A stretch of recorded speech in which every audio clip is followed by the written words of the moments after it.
orang-orang muhajirin ini disebutkan lebih dahulu di dalam Al-Quran dibandingkan orang-orang Ansar begitu. Ayatnya was-sabiqunal awwaluna minal muhajirin wal ansar. Jadi kata saya Shalih Fauzan, kita harus meyakini dengan penyebutan lebih dahulu Bapak Ibu yang dirahmati Allah ya, di dalam Al-Quran menjadikan makna bahwa orang-orang muhajirin itu memiliki kedudukan lebih dibandingkan orang-orang Ansar dengan segala pengorbanan dan dengan segala perjuangan mereka ya, masing-masing memiliki perjuangan dan pengorbanan kepada Allah dan kepada Islam.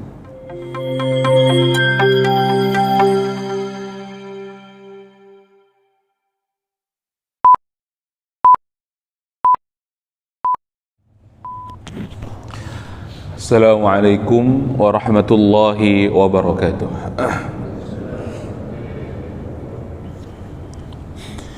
Innal hamdalillah nahmaduhu wa nasta'inuhu wa nastaghfiruh wa nastahdihi wa natubu ilayh wa na'udzu bihi min shururi anfusina wa min sayyiati a'malina. May yahdihillahu fala mudilla lahu wa may yudlil fala hadiya lahu.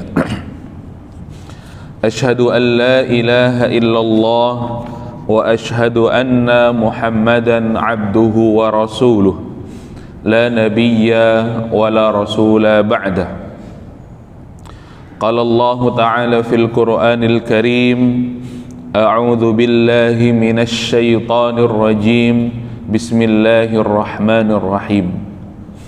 يا أيها الناس اتقوا ربكم الذي خلقكم من نفس واحدة وخلق منها زوجها وبث منهما رجالا كثيرا ونساء واتقوا الله الذي تساءلون به والأرحام إن الله كان عليكم رقيبا. وقال رسول الله صلى الله عليه وسلم اتق الله حيثما كنت وأتبع السيئة الحسنة تمحها وخالق الناس بخلق حسن. رب اشرح لي صدري ويسر لي أمري واحلل عقدة من لساني يفقه قولي. رضينا بالله ربا وبالإسلام دينا وبمحمد صلى الله عليه وسلم نبيا ورسولا. ربنا زدنا علما وارزقنا فهما. Alhamdulillah, jamaah rahimakumullah. Marilah kita bersyukur kepada Allah Subhanahu wa taala. Di pagi hari ini Allah Subhanahu wa taala memberikan kesempatan kepada kita, membangunkan kita setelah kematian kita. Kita diberikan kekuatan oleh Allah untuk hadir melaksanakan salat subuh berjamaah, kemudian untuk hadir melaksanakan majelis ilmu. Rasulullah sallallahu alaihi wasallam bersabda, ala adullukum bi syai'in yamhu bihil khataya wa yarfa'ud darajat.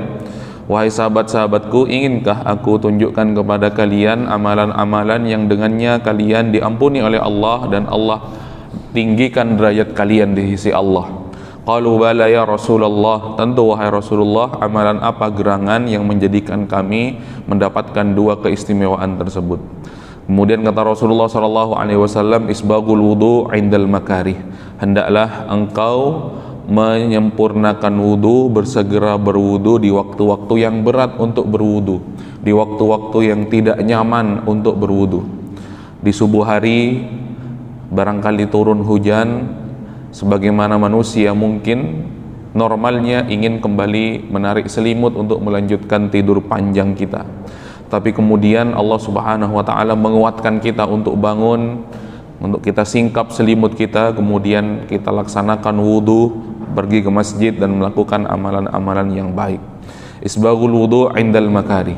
Kemudian yang kedua, wa kathratul khuta ilal masajid. Hendaklah memperbanyak langkah kita menuju rumah Allah Subhanahu wa taala.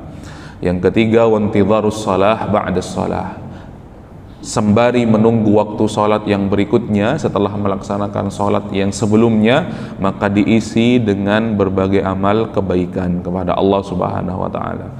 Fadzalikumur ribata, Itulah yang Allah nilai sebagai berjaga-jaga di waktu yang genting, yang tidak semua orang mampu menjaga waktu tersebut.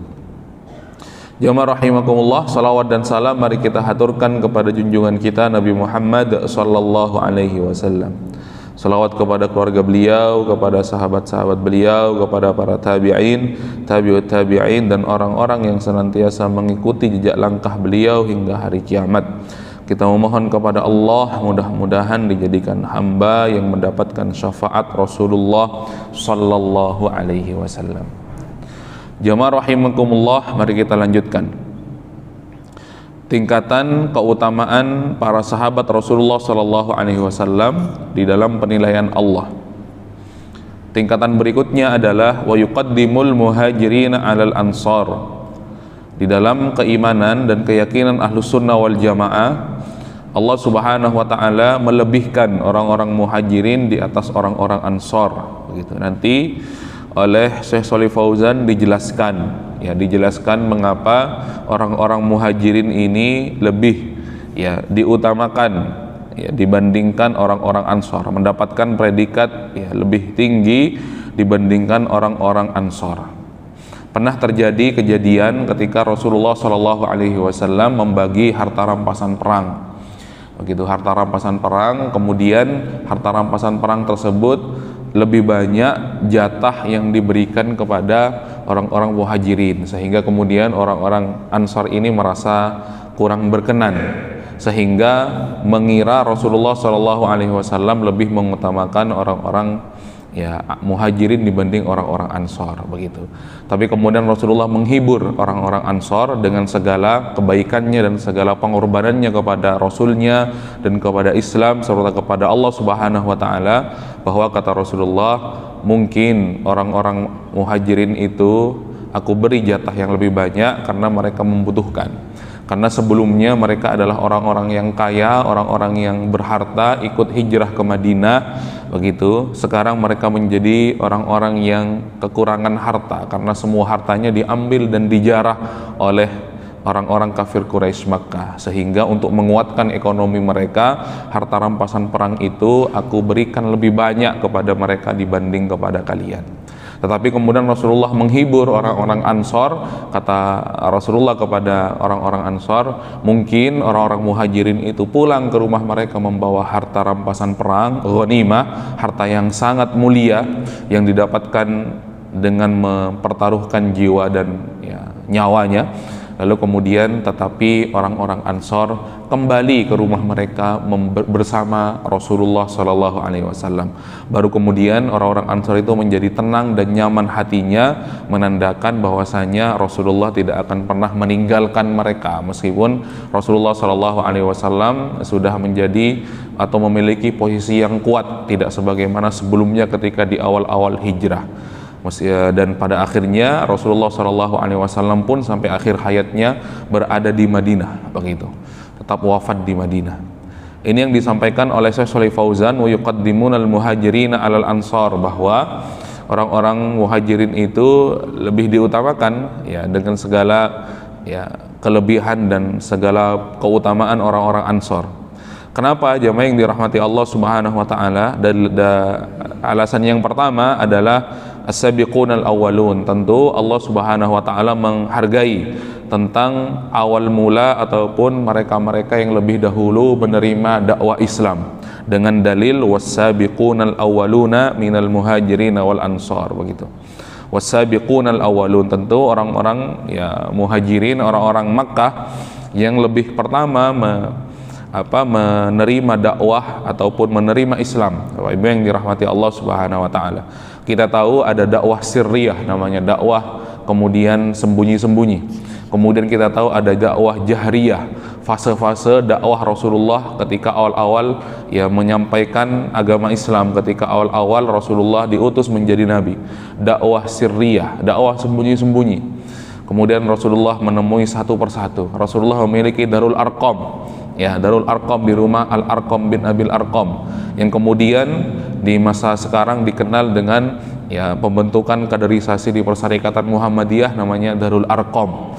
Begitu, dimaksudkan orang-orang yang sudah melalui penggemblengan pada madrasah Darul Arqam ini menjadi kuat keimanannya, menjadi kuat kepribadiannya, sebagaimana juga Rasulullah SAW dahulu menggembleng para sahabat di rumah Al-Arqam bin Abil Arqam yang kemudian diistilahkan menjadi Darul Arqam, begitu Pak Ibu yang dirahmati Allah Subhanahu wa taala. Meskipun makna kedua daripada Darul Arqam itu diambil dari Al-Arqam. Al-Arqam itu adalah jamak dari kata rokmun. Rokmun artinya adalah angka. Dimaksudkan adalah angka itu adalah sandi khusus dari Rasulullah SAW. Apabila Rasulullah ingin mengumpulkan para sahabat yang sudah lebih dahulu masuk Islam, supaya tidak diketahui, supaya tidak tercium oleh orang-orang kafir Quraisy, maka kemudian disampaikan dalam bentuk sandi-sandi tertentu. Itu salah satu pendapat ulama, meskipun dirojihkan dan disahihkan. Pendapat yang pertama, Darul Arqam itu memang rumahnya Al-Arqam bin Abil Arqam yang dijadikan tempat penggemblengan oleh Rasulullah SAW. Kemudian berikutnya Rasulullah wa anzir ashirataka wal aqrabin. Rasulullah SAW diperintahkan untuk mendakwahi keluarga beliau kemudian. Meskipun Rasulullah memiliki penolakan yang begitu kuat untuk alasan dakwah ini, untuk alasan Islam, Rasulullah kemudian difitnah, kemudian Rasulullah ditolak mentah-mentah. Tapi untuk urusan yang lain, semua orang itu percaya bahwasanya Rasulullah SAW adalah pribadi yang jujur, pribadi yang baik, pribadi yang bisa diterima, kemudian pribadi yang tidak pernah berdusta. Untuk urusan yang lain, maka kemudian menjadi wajar ketika sebelum hijrah itu Rasulullah SAW masih sempat mengembalikan barang-barang yang dititipkan kepada Rasulullah, karena orang-orang kafir Quraisy Makkah terbiasa menitipkan barang-barang kepada Rasulullah karena mereka yakin Rasulullah itu atau Muhammad adalah orang yang bisa dipercaya, bisa menjaga amanahnya, tidak mengkhianati amanah yang dititipkan kepada beliau, sehingga yang menitipkan itu menjadi nyaman dan menjadi tenang hatinya. Lalu kemudian tapi berbeda ketika Rasulullah SAW itu menawarkan atau mendakwahkan agama Islam, begitu. Keluarga terdekatnya pun berlomba-lomba untuk menolaknya. Kita tahu Abu Lahab, begitu.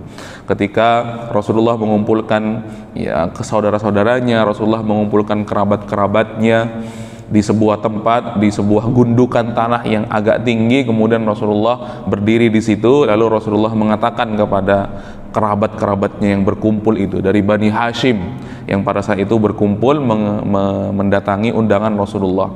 Ternyata Rasulullah mengatakan, wahai kerabat-kerabatku, percaya enggak kalau aku mengatakan bahwa sebentar lagi ada onta yang begitu ganas kemudian datang dari balik bukit ini menyerang kalian, begitu, menyerang kalian, kemudian menubruk dan kemudian menjadikan kalian itu luluh lantak, begitu.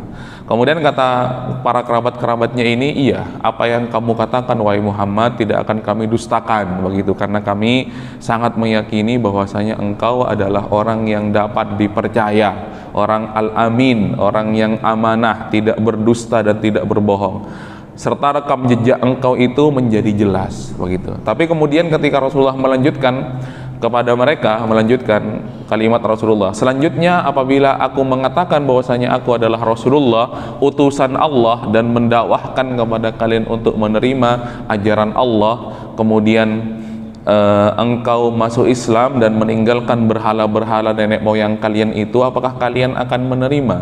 Begitu. Kemudian serta-merta, serempak dan sepakat mereka mengatakan, oh, untuk urusan itu kami tidak percaya Muhammad, begitu. Jadi Rasulullah itu ya untuk urusan dakwah kemudian ditolak mentah-mentah, sampai-sampai mengatakan tabban laka ya Muhammad. Jadi Abu Lahab itu mengatakan tabban laka ya Muhammad, ali hadza jama'tana. Celaka kamu Muhammad, kurang ajar kamu Muhammad. Ternyata kamu mengumpulkan kami di tempat ini untuk mendengarkan ocehan-ocehanmu wahai Muhammad. Jadi sampai dikatakan seperti itu, dihardik Rasulullah SAW oleh kerabatnya sendiri, dikatakan celaka. Ya, tabban laka ya Muhammad. Jadi kami berkumpul di sini ini hanya untuk mendengarkan ocehan-ocehan kamu ya Muhammad, begitu. Meskipun pada akhirnya Allah membela Rasulullah SAW, kemudian menghibur Rasulullah Shallallahu Alaihi Wasallam dengan turun ayat ya membantah klaim kerabatnya Abu Lahab tersebut. Ayat tersebut berbunyi tabbat yada abi lahabi wa tab. Jangan bersedih Muhammad, jangan kemudian risau Muhammad, yang celaka itu bukan kamu, yang celaka itu adalah dia yang mengatakan celaka kepada kamu, yaitu Abu Lahab. Tabbat yada abi lahabi wa tab, begitu. Jadi dibantah oleh Allah Subhanahu wa taala. Wa yuqaddimuna al-muhajirin 'alal ansar. Tentu Rasulullah sallallahu alaihi wasallam berhijrah ya bersama para sahabat yang mengikutinya. Kemudian alasan itu yang pertama. Kemudian yang kedua, mengapa Allah Subhanahu wa taala atau ya kita Ahlussunnah wal Jamaah meyakini bahwasanya orang muhajirin ini memiliki ya keutamaan lebih dibandingkan orang-orang Al-Ansar. Alasan yang kedua adalah orang-orang muhajirin ini disebutkan lebih dahulu di dalam Al-Quran dibandingkan orang-orang Ansar, begitu. Ayatnya wassabiqunal awwaluna minal muhajirin wal ansar. Jadi kata Syekh Shalih Fauzan, kita harus meyakini dengan penyebutan lebih dahulu, Bapak Ibu yang dirahmati Allah, ya, di dalam Al-Quran menjadikan makna bahwa orang-orang muhajirin itu memiliki kedudukan lebih dibandingkan orang-orang Ansar dengan segala pengorbanan dan dengan segala perjuangan mereka, ya, masing-masing memiliki perjuangan dan pengorbanan kepada Allah dan kepada Islam. Juga jamaah yang dirahmati Allah Subhanahu wa taala, ada ayat yang berbunyi laqad tawallahu 'alan nabi wal muhajirin wal ansar alladzina taba'ahu fi sa'atil usrah, begitu. Jadi Allah Subhanahu wa taala telah mengampuni bagi Rasulullah sallallahu alaihi wasallam, kemudian orang-orang muhajirin, lalu kemudian Allah menyebutkan al-ansar, begitu, orang-orang ansar alladzina taba'ahu fi sa'atil usrah. Jadi sebab mereka itu diampuni, diterima taubatnya oleh Allah. Jadi ada jaminan bagi mereka al-muhajirin dan al-ansar adalah mereka yang mengikuti perang Badar, begitu. Jadi ahli Badar ini secara khusus kemudian Allah menjamin mereka itu masuk surga, kemudian mereka itu diterima taubatnya oleh Allah Subhanahu wa taala. Dan di dalam ayat ini juga At-Taubah ayat 117 ini disebutkan lebih dahulu al-muhajirin wal ansar, begitu. Mungkin analogi gampangnya sebagaimana ketika seorang mengadakan sambutan di sebuah acara resmi, kemudian disampaikan orang-orang yang memiliki kedudukan tertentu di masyarakat atau orang-orang yang memiliki kehormatan tertentu di tengah-tengah masyarakat, biasanya disebutkan lebih pertama yang kami hormati si fulan, kemudian si fulan, kemudian si fulan, begitu. Ini analogi secara bahasa yang paling mudah untuk memahami ayat ya laqad taballahu 'alan nabi wal muhajirin wal ansar walladzina taba'ahu fi sa'atil usrah, begitu. Jemaah yang dirahmati Allah Subhanahu wa taala. Jadi kemudian orang-orang yang lebih dahulu mendapatkan ya keistimewaan tertentu, begitu.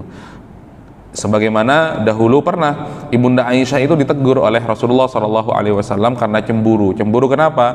Karena Rasulullah Shallallahu Alaihi Wasallam memiliki kebiasaan di waktu-waktu tertentu Rasulullah ketika menyembelih kambing, kemudian sebagian besar kambing yang dimasak ya oleh Rasulullah Shallallahu Alaihi Wasallam diperintahkan kepada Ibunda Aisyah untuk diantarkan kepada handai taulan serta kerabat Ibunda Khadijah yang masih ada, yang masih hidup, begitu. Tentu Ibunda Khadijah sudah meninggal, lalu kemudian ini menjadi sebab kecemburuan Ibunda Aisyah, begitu, kepada ya Ibunda Khadijah yang sudah wafat bahkan. Ya wajar, manusia biasa, wajar juga sebagai seorang wanita, seorang perempuan, kemudian rasa itu muncul karena itu fitrahnya mereka, begitu. Lalu kemudian Rasulullah SAW mendengar kalimat yang kurang nyaman yang disampaikan oleh Ibunda Aisyah, begitu. Kok masih itu terus yang diperhatikan, padahal itu sudah meninggal dunia, begitu kata Ibunda Aisyah, begitu. Bahkan ya, dia pun juga sudah nenek-nenek tua katanya, begitu Bapak Ibu yang dirahmati Allah Subhanahu wa taala. Ya memang umurnya Ibunda Khadijah jauh memang di atas Rasulullah SAW ketika Rasulullah menikahinya. Itu menjadikan Ibunda Aisyah itu menjadi sedikit cemburu. Tapi kemudian kalimat itu ditegur oleh Rasulullah SAW. Wahai Aisyah, begitu, wahai Ummul Mukminin, untuk tidak mengulangi kalimat yang seperti itu. Karena Khadijah itu memiliki keutamaan, memiliki keistimewaan. Di saat wanita-wanita di Jazirah Arab ini belum ada yang mengimaniku, maka beliau adalah wanita pertama yang beriman kepadaku, begitu. Di saat belum ada wanita-wanita di Jazirah Arab ini berjuang hartanya, bendanya, jiwanya, begitu, untuk kemudian Islam, maka Ibunda Khadijah ini adalah wanita pertama yang kemudian menyerahkan hartanya, jiwanya, begitu, segalanya untuk perjuangan agama Islam. Jadi jangan katakan seperti itu, karena Ibunda Khadijah ini memiliki keistimewaan yang tidak dimiliki, begitu, oleh wanita-wanita lain di atas muka bumi ini, termasuk istri-istri Rasulullah yang lain, begitu.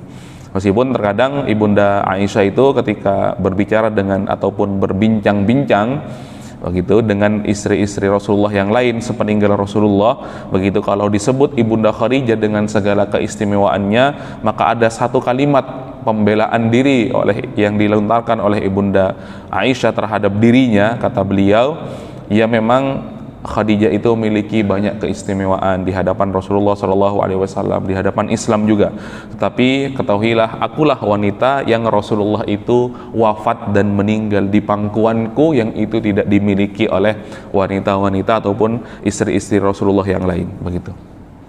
Jamaah yang dirahmati Allah Subhanahu wa taala, juga di dalam ayat yang lain, lil fuqara'i wal muhajirin alladzi ukhriju min diyarihim wa amwalihim yabtaghuna fadlan minallahi wa ridwana wa yansurunallaha wa rasulah ulaika humus shadiqun. Begitu juga Allah Subhanahu wa taala ya menyampaikan di dalam surah Al-Hasyr. Lanjutannya adalah walladzina tabawwa'ud dar wal iman min qablihim yuhibbuna man hajara ilaihim. Jadi ketahuilah, orang-orang fuqara dan orang-orang fuqara dari orang-orang muhajirin yang mereka itu ukhriju min diyarihim, mereka terusir dari negerinya sendiri. Bapak Ibu yang dirahmati Allah Subhanahu wa taala.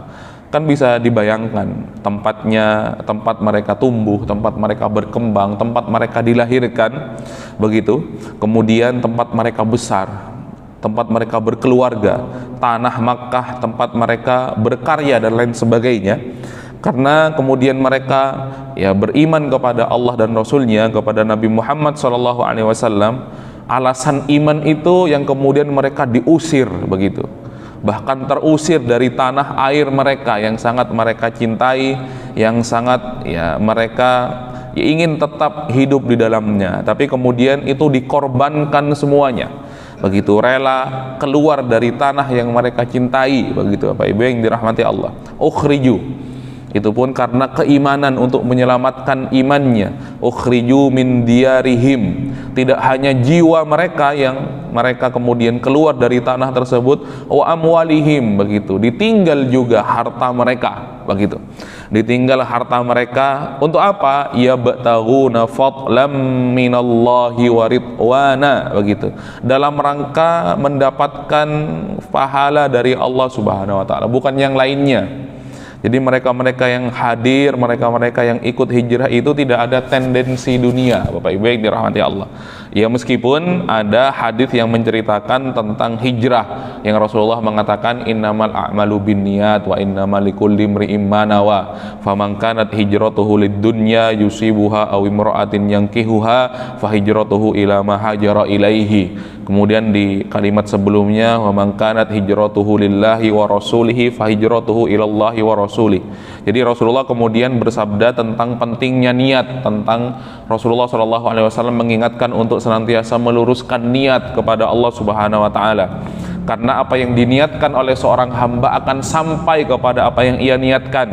Karena Allah inda dhanni abdi bi, sesungguhnya Allah itu berada pada prasangka hambanya terhadapnya. Kalau kita berprasangka baik kepada Allah, kebaikan yang akan datang. Kalau kita berprasangka buruk kepada Allah, keburukan yang akan datang. Makanya kemudian hati-hati berprasangka buruk kepada Allah, begitu. Kalau kita ingin melakukan sesuatu yang menurut kita barangkali mustahil, jangan sekali-kali sih paling tak bisa, paling gagal dan lain sebagainya. Hati-hati, karena Allah itu berada pada prasangka hambanya terhadapnya. Maka kemudian innamal a'malu binniyat wa innamal likulli imri'in ma nawa. Kemudian dilanjutkan oleh Rasulullah SAW, Faman kanat hijratuhu lillahi wa rasulihi fa hijratuhu ilallahi wa rasulih. Barang siapa yang hijrahnya untuk Allah, maka hijrahnya akan sampai kepada Allah, dinilai sebagai ibadah oleh Allah Subhanahu wa taala. Tetapi kemudian wa man kanat hijratuhu lidunya aw imra'atin yankihuha fa hijratuhu ila ma hajara ilaihi. Dan barang siapa di antara kalian yang hijrahnya untuk dunia, tendensi dunia, bukan untuk Allah, bukan untuk akhirat, dan juga untuk niatan seorang perempuan yang ingin ia nikahi, Bapak Ibu yang dirahmati Allah, maka hijrahnya akan mendapatkan itu. Ternyata asbabul wurud hadis ini di dalam kitab Nuzhatul Muttaqin yang ditulis oleh Al-Imam An-Nawawi, begitu, syarah daripada Riyadhus Shalihin, begitu. Kemudian dijelaskan oleh Syekh Mustafa Dibbugha bahwa ada seorang laki-laki yang mencintai seorang wanita namanya Ummu Qais, begitu. Tapi kemudian Ummu Qais ini enggan untuk menerima pinangan daripada laki-laki tersebut, ya, kecuali dengan syarat dia ikut hijrah ke Madinah, Bapak Ibu yang dirahmati Allah. Maka kemudian kejadian ini diingatkan oleh Rasulullah SAW. Ayo ikhlaskan niatmu, begitu. Barang siapa yang hijrahnya untuk perempuan yang ingin ia nikahi, begitu, maka hijrahnya hanya mendapatkan itu saja, tidak sampai kepada Allah Subhanahu wa taala, begitu. Ya bataghuna fadlan minallah. Jadi tidak ada sahabat itu kemudian hijrah gara-gara dunia. Bahkan Umar bin Khattab ketika ditantang oleh orang-orang kafir Quraisy untuk hijrah ke Madinah, kemudian Umar bin Khattab nantang balik, Bapak Ibu yang dirahmati Allah. Karena sahabat-sahabat yang lain harus sembunyi-sembunyi. Sahabat Abdurrahman bin Auf harus meninggalkan hartanya yang melimpah di Makkah, tidak dibawa hijrah. Enak sekali kamu, wahai Abdurrahman bin Auf, mencari harta di Makkah kemudian ingin kamu bawa ke Madinah. Boleh kamu hijrah tapi hartamu tinggal. Oke, gak masalah, kata sahabat Abdurrahman bin Auf.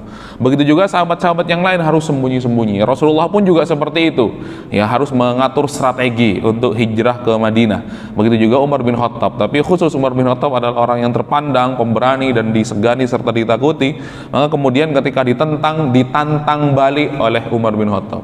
Ya sudah, siapa yang berani menentang, begitu, dan menghalangi hijrahku ke Madinah, begitu, tunggu aku di balik bukit itu, kata Umar bin Khattab. Siapa yang ingin anaknya menjadi yatim, coba halangi aku, begitu. Silakan halangi aku untuk hijrah, begitu. Yang anaknya ingin menjadi yatim, begitu.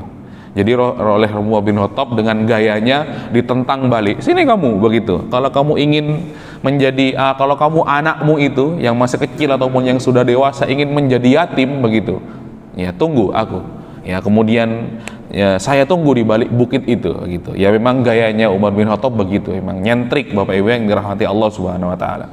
Begitu beda dengan sahabat Abu Bakar As-Siddiq yang lebih kalem, Bapak Ibu yang dirahmati Allah. Begitu pernah ada riwayat menyatakan bahwa ada kebiasaan Umar bin Khattab itu beberapa kali menyaringkan suaranya ketika sholat tahajud. Kemudian ditanya oleh Rasulullah SAW, kenapa kok berbeda dengan Abu Bakar As-Siddiq, begitu. Abu Bakar As-Siddiq itu ketika ditanya, kenapa tidak menyaringkan suaranya ketika sholat tahajud, begitu. Kata Abu Bakar As-Siddiq, aku tidak ingin mengganggu orang-orang yang lain yang sedang tidur dengan suaraku yang nyaring, wahai Rasulullah, begitu. Mungkin Umar itu ketika Allahu Akbar dikeraskan, Sami Allah, begitu, ketika sholat tahajud. Lalu kemudian ditanya Umar bin Khattab oleh Rasulullah dengan pertanyaan yang sama. Kenapa kamu, Umar bin Khattab, kok beda dengan Abu Bakar? Abu Bakar itu lirih, begitu, takut mengganggu. Kemudian kata Umar bin Khattab, kamu kok, ya, oleh Rasulullah ditanya.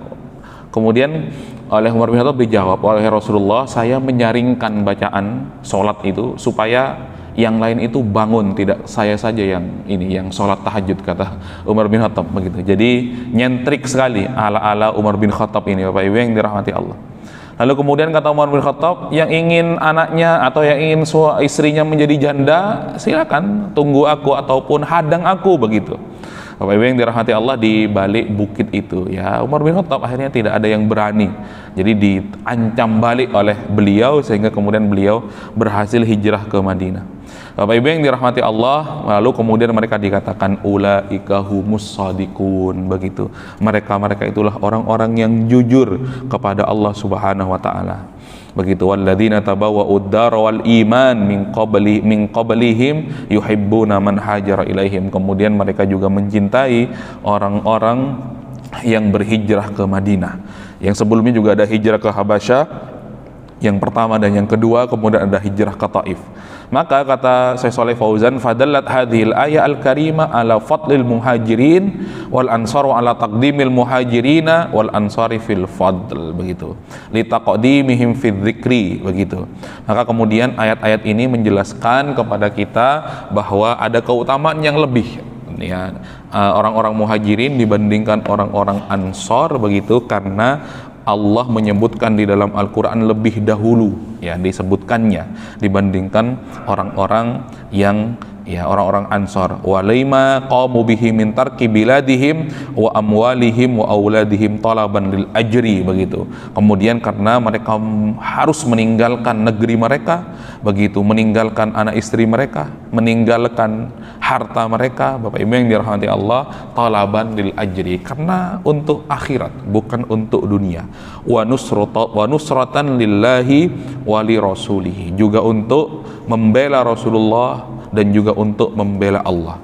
Maka kemudian ada ayat yang berbunyi intan surullah yansurkum wa yuthabbit aqdamakum. Kemudian apabila kalian menolong Allah Subhanahu wa taala, Allah juga akan menolong kalian dan Allah Subhanahu wa taala akan menguatkan pijakan kalian. Bapak Ibu yang dirahmati Allah Subhanahu wa taala, itu yang bisa kami sampaikan tentang fadilah, keutamaan sahabat dibanding sahabat-sahabat yang lain. Masih ada pembahasan yang lain, insya Allah kita lanjutkan di pertemuan-pertemuan yang akan datang. Subhanaka Allahumma wa bihamdika asyhadu an la ilaha illa anta astaghfiruka wa atubu ilaik. Alhamdulillahirabbil alamin. Wassalamualaikum warahmatullahi wabarakatuh.